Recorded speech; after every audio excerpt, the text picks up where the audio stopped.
So I get cornered sometimes. I mean, you've been cornered sometimes by people that just want to ask questions at you, like they're interviewing you. Yeah. So what's going on? Like right now, I get 1 million people that want to corner me and ask me UFC questions because the UFC just sold for some astronomical $4 billion whatever it is figure. Right. And so everybody wants to talk to me. What's it like with the new owners? It's like, oh, gotta go. Yeah. You become like someone that you're instead of having a conversation with people, like they're interviewing you. Yeah. And it's one-on-one. It's not going out on TV or something. Well, it's not even that. It's like I don't necessarily want to talk about my work details and issues. Like, what's it like working with my new bosses? Like, okay. Yeah. Who gives a shit, man? Yeah, it's just not, Do you compartmentalize a lot? I mean, is there the UFC part of your life and there's the stand-up part of your life? And there has to be the UFC because I don't swear. I very, very rarely like say shit or something. Is that like hard? That. No, it's not very hard. I don't think it's necessary. When I'm doing. But I mean, to keep. Because you're used to talking freely on the podcast. Is it? I don't mean does it bother you? No, Just no, like, no. is I didn't it hard mean to that. remember? I didn't think you meant that. Right. I mean even difficult. No, it's not difficult because it is a totally different mindset. Because I'm never trying to be funny. Like, do you remember when like Dennis Miller used to host Monday Night Football? Yeah. He did it for a little bit. People got so mad because he was trying to be funny. He was cracking jokes. Right. He was and I remember remembering that. Yeah. And I didn't even watch it, but I remember people were like really pissed at Dennis Miller. And I thought about it, and I was like, well, I don't do that, and I'm not going to do that. And it's like Dennis is a joke writer. He's a joke teller. I have bits. It's kind of a different kind of comedy in the first place. But then on top of that, it's like that thing that's going on to me doesn't require much of me.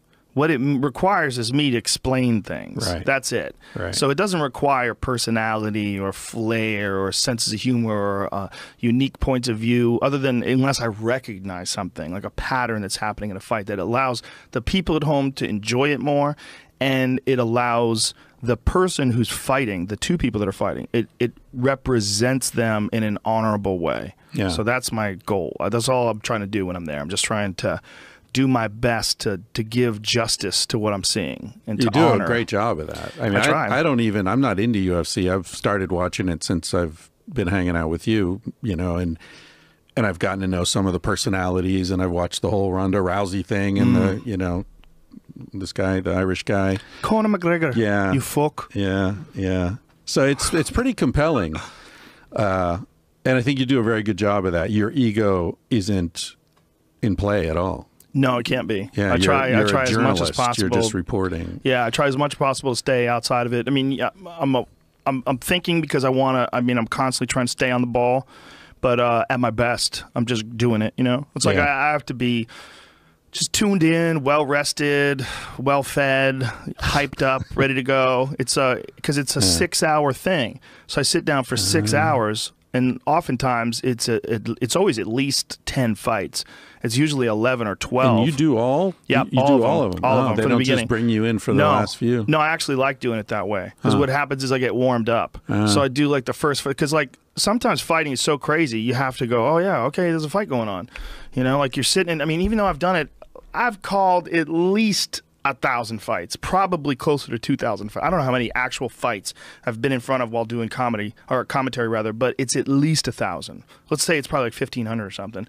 But even though that's the case, to this day, when one starts, I go, okay, this is a fight. This is what's going on. And by the 5th fight of the night, I'm totally in the groove, and I'm just laser focused, concentrating on the action, trying to pick the right words, trying to describe it in the right way, and trying to give that perspective to someone at home that might not be seeing something that I might be seeing. Yeah, well, especially all the wrestling, grappling techniques. That's and a big shit. part of it. Yeah, that's a big part of it. People are used to seeing boxing and they know what an uppercut is or a hook or whatever. But yeah, when they get on the ground, I have no idea what's going on. And you're talking about the arm bar and the, this and that. Yeah, that's the most difficult. Are you below the stage or are you? Yeah. Yeah, so I'm you're looking up below. at it. Yeah, so do you see what's going on the other side? Yeah, yeah. Oh, okay. Well, sometimes I don't see, like if the referee stands in front of me and then I have to look at monitors. Oh, you have a monitor. So I have two monitors in front of me that give me two completely different angles. Do you get splattered by sweat and blood and shit? I've really? had blood splatter on me before. Yeah, I've got it in my mouth before. One guy was talking to me and his nose was broken, and every time he was talking, it sprayed, and I felt some of it go on my lips. It's like, yikes! And you're like on Thank TV, God they live get tested. television. You Yeah. can't be like, cut, give me a fucking rub. No. I mean, he was talking to me, man. and blood was coming out of his mouth. Oh, Jesus. Yeah, I've gotten sprayed. But look, that's a easy part.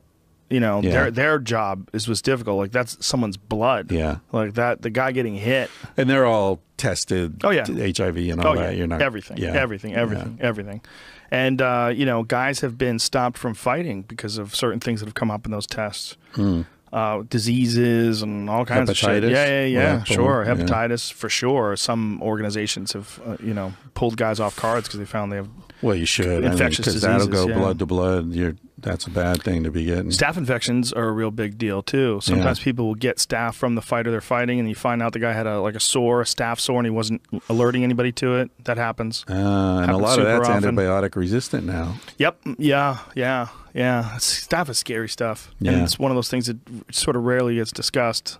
But super important to keep healthy skin flora. I tell people this is one of the most important aspects of it. Don't use antibacterial soap. Yeah. Don't do it. You're going to ruin your skin flora. Right. You're fucking Agent Oranging your whole skin. Yeah. Like, don't do it. People think they're going to be healthier that way. Oh, I'm just going to use antibacterial, and that way I won't get any diseases.